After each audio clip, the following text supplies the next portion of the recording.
Hello बच्चों, कैसे हैं आप सभी। सभी मस्त होंगे, स्वस्थ होंगे और अपनी पढ़ाई को लगातार जारी रख पा रहे होंगे। इसी उम्मीद के साथ मैं लेकर आया हूँ आपके बहुत सारे डाउट्स का एक आसान सा सॉल्यूशन। बहुत सारे डाउट्स होते हैं आपको प्री बोर्ड एग्ज़ाम को लेकर कि इसमें पेपर पैटर्न क्या होगा, कितने क्वेश्चंस आएंगे, कितने क्वेश्चन कितने मार्क्स के होंगे, ये सभी बातें। पास होने के लिए पासिंग मार्क्स कितने चाहिए, फेल हो गए तो क्या होगा, ये सारी बातें आप इस वीडियो में क्लियर करेंगे। तो बिना टाइम ख़राब किए चलते हैं। ये अपना YouTube channel Pradeep Aajiya sir YouTube channel जो है, तो ये वीडियो आप लाइक कर दें, अच्छी लगे तो शेयर भी कर दें और सब्सक्राइब ज़रूर कर दें ताकि आने वाले वीडियो आपको मिलते रहें। और जो भी जानकारी मैं लेकर आऊँ वो आपके लिए बहुत ही महत्वपूर्ण होती है, इसलिए आप उसको सब्सक्राइब ज़रूर कर दें। अब देखें यहाँ पर वार्षिक पाठ्यक्रम सत्र की बात हो रही है। यहाँ पर आप देखेंगे, यहाँ पर तो ये 23-24 की बात कर रहे हैं हम। ठीक है, आपका सब्जेक्ट साइंस है और इसका कोड है 086, जो कि आपको बोर्ड के एग्ज़ाम में भी लिखना होता है। ठीक है, क्लास 10th की बात हम यहाँ पर कर रहे हैं। तो 10th की साइंस बुक को अगर हम 4 पार्ट में बांट दें तो पहला है उसमें केमिस्ट्री रसायन विज्ञान, जो फर्स्ट से फोर्थ चैप्टर तक है और इसमें 25 अंक निर्धारित हैं इसके लिए। जो चार चैप्टर हैं आपके, इसमें 25 अंक निर्धारित हैं।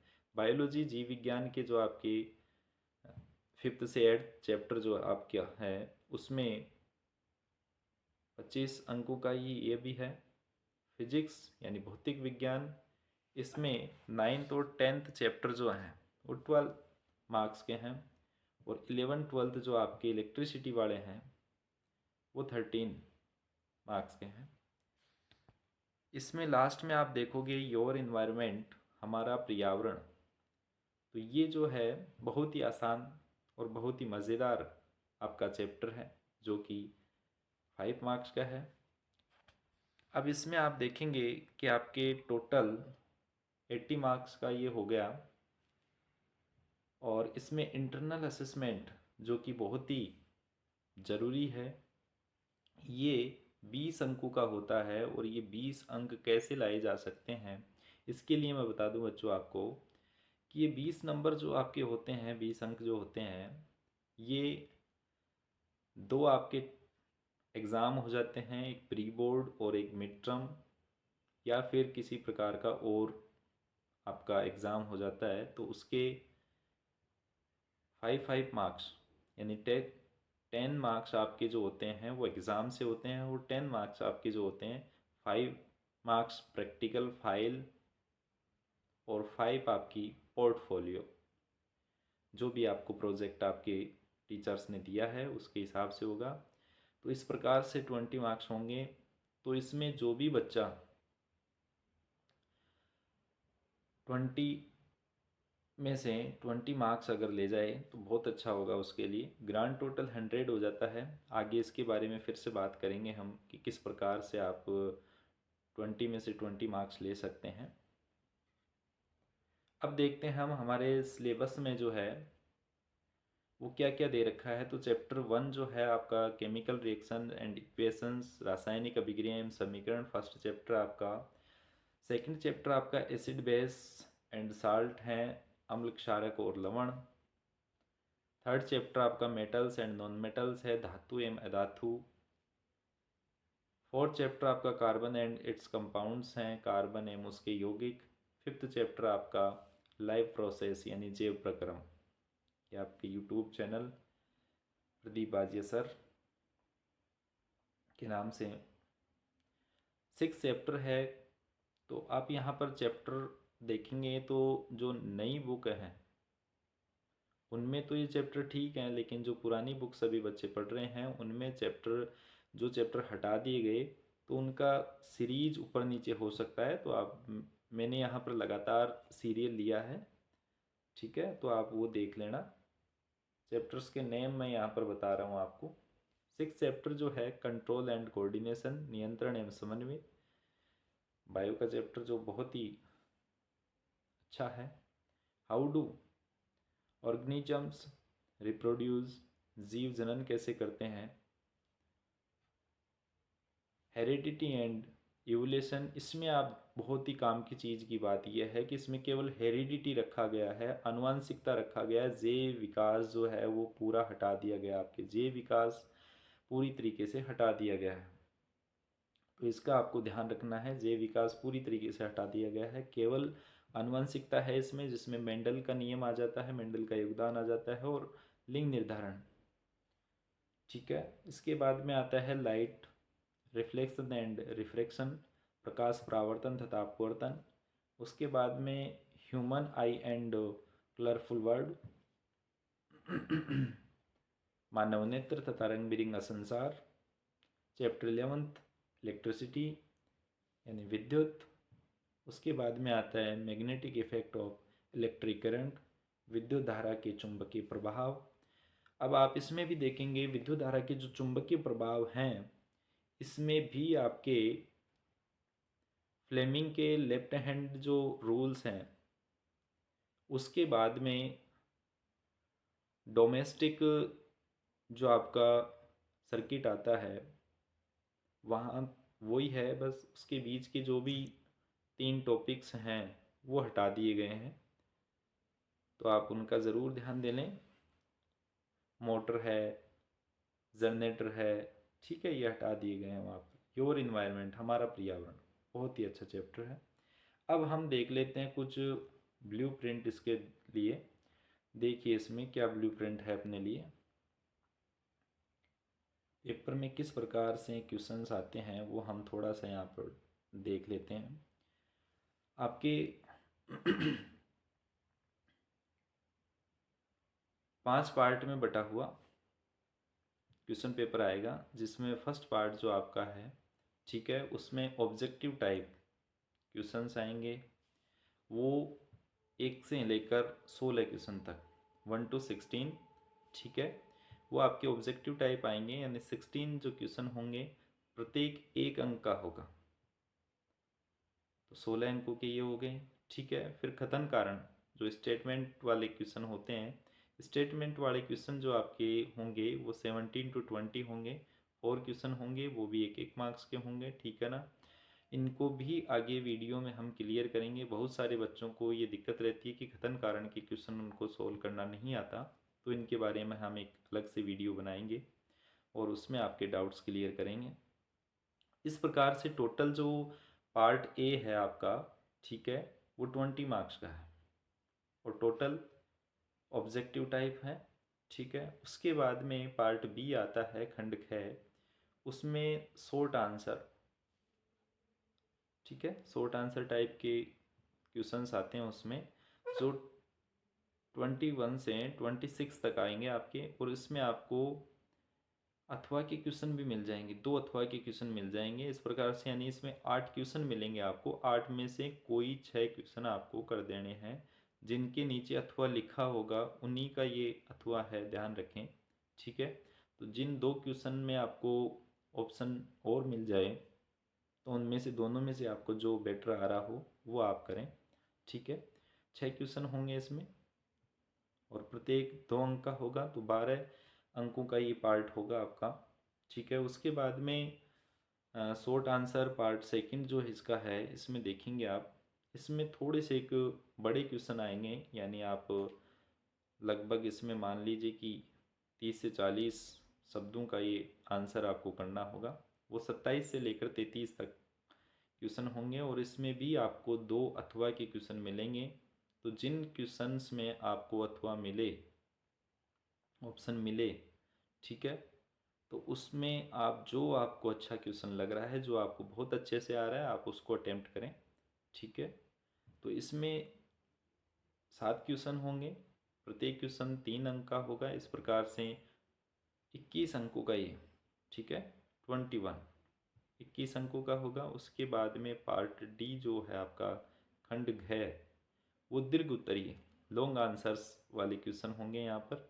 वो आपके 34 to 36, यानी 3 क्वेश्चन आएंगे आपके, और उसमें भी आपको 2 अथवा मिलेंगे, ठीक है। 3 में से 2 के साथ आपको अथवा के क्वेश्चन मिलेंगे, आपको विकल्प मिलेगा वहाँ, ठीक है।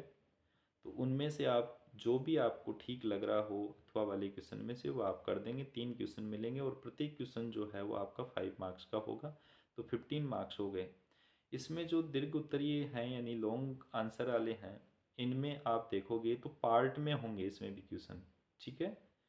कि एक क्वेश्चन आपका जो भी मान लो 34 क्वेश्चन आपका 34th क्वेश्चन है, तो उसमें 3 या 4 पार्ट कर दिए जाएंगे और उनके मार्क्स जो हैं वो डिवाइड कर दिए जाएंगे। इस प्रकार से आपको लिखने का मटेरियल कम है, पेपर लेंथी होगा लेकिन लिखने का मटेरियल कम होगा इसमें, ठीक है। फिर आपके आता है लास्ट में जो आपका पार्ट ई आएगा, उसमें ध्यन प्रश्न यानी केस स्टडी के प्रश्न आएंगे। उसमें आपको कुछ एक पेरा दे देगा और उसमें से आपको कुछ क्वेश्चंस पूछेगा, लेकिन आप ढूंढने की कोशिश करें हिंदी और इंग्लिश की तरह उसमें से, तो उसमें से आपको शायद ही कुछ आंसर मिल पाए, ठीक है। तो आप बहुत अच्छे से, अगर आपने एनसीईआरटी की बुक पढ़ी है तो आप उनका जवाब बहुत अच्छे से दे पाओगे। और वो आपको 3 क्वेश्चन मिलेंगे 37 से 39 तक, ठीक है। 37 से 39 तक, और प्रत्येक क्वेश्चन जो है 4 मार्क्स का होगा। इसमें 3 क्वेश्चन हैं आपके, ठीक है। 3 प्रश्न 4 4 अंक के होंगे तो 12। इस प्रकार से आपके टोटल जो प्रश्न होंगे, क्वेश्चंस होंगे वो 39 होंगे और मार्क्स जो होंगे वो 80 होंगे, ठीक है। अब बहुत सारे डाउट्स होते हैं आपके कि सर इसमें पास होने के लिए कितने अंकों की आवश्यकता है। तो सबसे पहले मैं बता दूं, किसी भी एग्ज़ाम में पास होने के लिए आपको 30% अंकों की आवश्यकता होती है। 33, ठीक है। तो 33 की अगर बात करें हम, तो इसमें 27 नंबर आपको लेकर आने होंगे, ठीक है। 80 में से आपको 27 नंबर लेकर आने हैं पास होने के लिए। लेकिन हमें केवल पास की नहीं सोचनी, हमें एनसीईआरटी की बुक बहुत अच्छे से पढ़नी है। और भी आपको कोई सैम्पल पेपर जो कि सीबीएसई की साइट पे भी मिल जाते हैं, ठीक है। एडुडेल के स्टूडेंट मॉड्यूल पे भी आपको मिल जाते हैं, बहुत सारे हैं जहाँ पर आपको सैम्पल क्वेश्चन पेपर मिल जाएंगे। आपके टीचर्स आपसे करवा रहे होंगे, ठीक है, या उन्होंने जो आपको इम्पोर्टेंट क्वेश्चन बताए होंगे कि ये इम्पोर्टेंट है, उन क्वेश्चंस को आप बहुत अच्छे से देखें। डायग्राम जो हैं उन पे आप ज़्यादा फोकस करें, क्योंकि डायग्राम अगर आप याद कर लेते हैं, उसका लेबलिंग आप याद कर लेते हैं, नामांकन, तो उसके बारे में आप डिटेल लिख सकते हैं। तो इस प्रकार से आप तैयारी बहुत अच्छे से करें। और इसमें बहुत सारे बच्चे पूछते हैं अगर सर इसमें फ़ेल हो गए तो क्या होगा। तो फेल हो गए तो इसमें बेटा, जो आपको मैंने पहले ही बताया था कि इंटरनल असेसमेंट जो आपका है, जो यहाँ से 20 नंबर स्कूल से आपके से जाते हैं, तो उन 20 नंबर में आपके मार्क्स कम हो जाएंगे। तो आप ये ना सोचें कि मैं फ़ेल हो जाऊंगा तो कोई दिक्कत नहीं है, बोर्ड के एग्ज़ाम में तो बैठूंगा ही। आपके वो मार्क्स कम हो जाएंगे। इसलिए आप ज़्यादा से ज़्यादा मेहनत करें और अपनी पढ़ाई को बहुत अच्छे से करते जाएं। लिखने का सही तरीका, लिखने का सही तरीका मैं आपको बताऊं, बहुत सारे बच्चे पूछते हैं सर हम कॉपी में किस प्रकार से लिखें। तो आप सीरियल से लिखते जाएं। क्वेश्चन नंबर 1 से 20 तक, 1 से 20 तक आपको किसी प्रकार की कोई दिक्कत नहीं है। ऑब्जेक्टिव प्रश्न है आपके, ठीक है। तो ऑब्जेक्टिव में केवल आपको ऑप्शन लिखना है, उसमें टाइम आपको ख़राब नहीं करना। टाइम ख़राब किए बगैर आप जो है उनमें option A B C D ये लिख दें, आप उसकी स्टेटमेंट को ना लिखें जो भी उसमें है। तो आप 20% को करने में लगभग 5 से 7 10 मिनट का टाइम लेंगे, इसलिए आपसे 10 से 15 मिनट उसमें बचा सकते हैं और आपका पेपर बहुत अच्छे से आगे का कवर कर सकते हैं। पेपर पूरा अटेम्प्ट करें, 39 क्वेश्चंस जो हैं वो पूरे अटेम्प्ट करें। हो सकता है कि कोई क्वेश्चन आपको नहीं आ रहा, बाद में लिख के जा रहे हो, तो आप उसको भी सीक्वेंस में, जैसे आपको मान लो कि क्वेश्चन नंबर 25 नहीं आ रहा, 25 नहीं आ रहा, तो आप 25 को छोड़ दीजिए, उसके बाद में 26 को कीजिए। ठीक है, 26 आपने कर लिया, 27 नहीं आ रहा आपको तो उसको छोड़ दीजिए, फिर 28 कीजिए। तो इस प्रकार से आप सीक्वेंस से चलते जाएं और जिस क्वेश्चन के पार्ट हैं उन पार्ट को आप एक ही जगह सॉल्व करें। ठीक है, ऐसे नहीं कि एक पार्ट आपने यहाँ लिख दिया, एक पार्ट आप 2 पेज बाद में लिख रहे हो, ऐसा नहीं करना। बहुत सारे बच्चे पूछते हैं सर कितनी देर पढ़ना चाहिए प्री बोर्ड एग्ज़ाम के लिए या बोर्ड के एग्ज़ाम के लिए। तो बेटा पढ़ाई जो है वो आप जितनी कम करो या ज़्यादा करो, लेकिन क्या पढ़ रहे हो आप, किस टाइम पढ़ रहे हो आप, ठीक है, ये बहुत मायने रखता है। बहुत सारे बच्चे हैं जो सारे दिन पढ़ते रहते हैं, बहुत सारे बच्चे ऐसे हैं जो कम टाइम पढ़ते हैं लेकिन अच्छे मार्क्स ले जाते हैं। तो कंटेंट कैसा पढ़ रहे हो आप, ठीक है, जो आपके टीचर्स ने आपको सिलेक्टेड पर्सन बताए हैं, जो भी क्वेश्चन बताए हैं उनको आप बहुत अच्छे से तैयार करें, एनसीईआरटी की बुक से तैयार करें। ठीक है, जितना हो सके उतना आप एनसीईआरटी बुक को पढ़ें। ऑब्जेक्टिव आपके तभी क्लियर होंगे जब आप एनसीईआरटी पढ़ेंगे। ज़्यादा से ज़्यादा आप सैम्पल पेपर सॉल्व करते जाएं। ठीक है, अगर आपको ये वीडियो अच्छा लगा तो आप ज़रूर शेयर करें, लाइक करें और सब्सक्राइब कर दें ज़रूर। ठीक है, आगे भी मैं आपके लिए इसी प्रकार की वीडियो लेकर आता रहूँगा। अगर किसी भी प्रकार का और प्री बोर्ड से लेकर आपको कोई डाउट हो तो आप कमेंट बॉक्स में लिख सकते हैं, मैं आपका जवाब देने का पूरा प्रयास करूँगा। धन्यवाद।